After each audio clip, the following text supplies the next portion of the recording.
દાબેલી તો તમે ઘણીવાર બનાવી હશે, પણ આજે આપણે ઘઉંના લોટમાંથી દાબેલી લચ્છા પરાઠા બનાવીશું અને આ લચ્છા પરાઠા ખાવાની ખૂબ જ મજા પડે છે. તો ચાલો તેને બનાવવાની શરૂઆત કરીએ. દાબેલી લચ્છા પરાઠા બનાવવા માટે સૌથી પહેલાં એક બાઉલમાં ઘઉંનો ઝીણો લોટ લઈ લઈશું. તેમાં સ્વાદ પ્રમાણે મીઠું ઉમેરી લોટમાં બરાબર રીતે મિક્સ કરીશું અને ત્યાર પછી તેમાં થોડું થોડું પાણી ઉમેરતા જઈ પરાઠા માટેનો લોટ બાંધી લઈએ.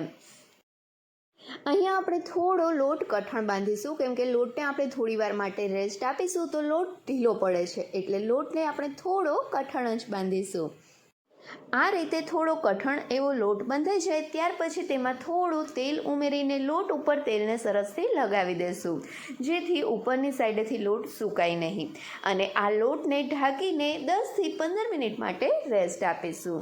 15 મિનિટ પછી ઢાંકણ ખોલીને જોઈએ તો જોઈ શકાય છે કે લોટ પહેલાં કરતાં થોડો ઢીલો થઈ ગયો છે. તો હવે લોટને સરસથી મસળીને થોડો સોફ્ટ કરી લેશું, એટલે કે લોટમાં સરસ કુણપ આવી જાય. લોટ સરસથી મસળાઈ જાય ત્યાર પછી તેમાંથી આપણે લુઆ તૈયાર કરીશું. તો લુઆ તૈયાર કરવા માટે થોડો લોટ હાથમાં લઈને તેના આ રીતે ગોળ લુઆ કરીશું. અહીંયા આપણે મોટા લુઆ તૈયાર કરવાના છે. રોટલીના લુઆ કરીએ તે રીતે નાના લુઆ નથી કરવાના, કેમ કે આપણે લચ્છા પરાઠા તૈયાર કરવા છે. લુઓ તૈયાર થાય ત્યાર પછી તેને કોરા લોટથી કોટ કરીને મોટી રોટલી વણી લેશું. અહીંયા આપણે જેવી રોટલી વણીએ તેટલી પાતળી રોટલી જ વણીને તૈયાર કરવાની છે. અને અહીંયા તમે જોઈ શકો છો કે આ રીતે રોટલી આપણી વણાઈ ગઈ છે. તો હવે આ રોટલી ઉપર પહેલાં તો આપણે ઘી લગાવીશું. ઘીની જગ્યાએ તમે તેલ પણ લગાવી શકો છો અને બ્રશની જગ્યાએ તમે આંગળીની મદદથી પણ ઘી અથવા તો તેલ લગાવી શકો છો. ઘી લગાવાઈ ગયા પછી તેના ઉપર થોડો થોડો કોરો લોટ સ્પ્રિંકલ કરીશું, જેના મદદથી આપણા લચ્છા એકદમ છૂટા થાય. અને લોટને આ રીતે રોટલી ઉપર સરસથી સ્પ્રેડ કરી લેશું.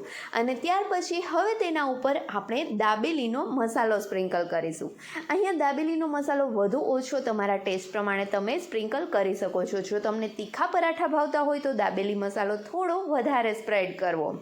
અને જો આ દાબેલી મસાલો તમારે ઘરે બનાવવો હોય ને તો તેની રેસીપી લિંક મેં નીચે ડિસ્ક્રિપ્શન બોક્સમાં આપેલી છે, જેને જોઈને તમે બજાર જેવો જ દાબેલી મસાલો ઘરે જ તૈયાર કરી શકો છો.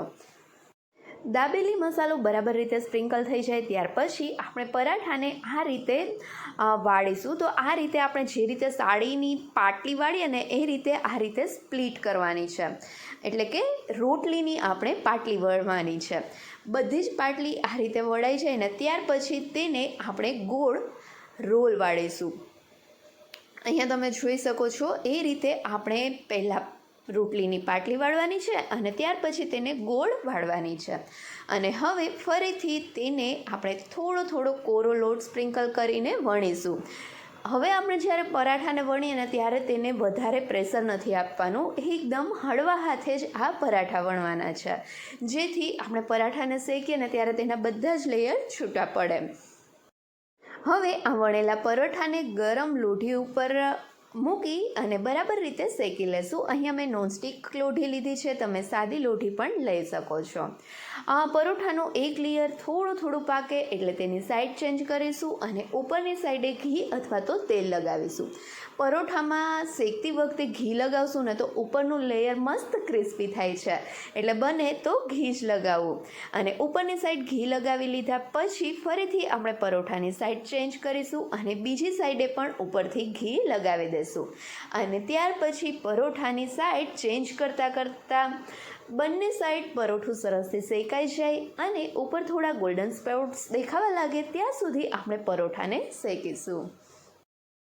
હવે અહીંયા જોઈ શકાય છે કે આપણું આ પરોઠું બરાબર રીતે શેકાઈ ગયું છે. તો શેકાયેલા પરોઠાને પ્લેટમાં લઈ લઈશું અને હવે આ જ રીતે બાકીના બધા જ દાબેલી લચ્છા પરાઠા બનાવીને તૈયાર કરી લઈશું. પરાઠા તૈયાર થાય ત્યાર પછી આ ગરમા ગરમ પરાઠાને સર્વિંગ પ્લેટમાં દહીં અથવા તો ચા સાથે સર્વ કરીશું. અહીંયા તમે જોઈ શકો છો કે આપણા આ દાબેલી લચ્છા પરાઠા કેટલા મસ્ત બન્યા છે.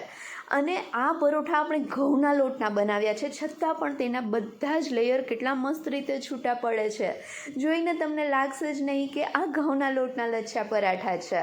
તો હવે તમે પણ એક વખત આ રીતે ઘરે જ દાબેલી લચ્છા પરાઠા જરૂરથી ટ્રાય કરજો અને મને કમેન્ટ કરીને કહેજો કે તમને આ રેસીપી કેવી લાગી. જો રેસીપી ગમી હોય તો વિડીયોને લાઇક કરજો અને તમારા ફ્રેન્ડ સાથે શેર પણ કરજો. અને હા, મારી ચેનલને સબસ્ક્રાઈબ કરવાનું ભૂલતા નહીં. Thank you so much.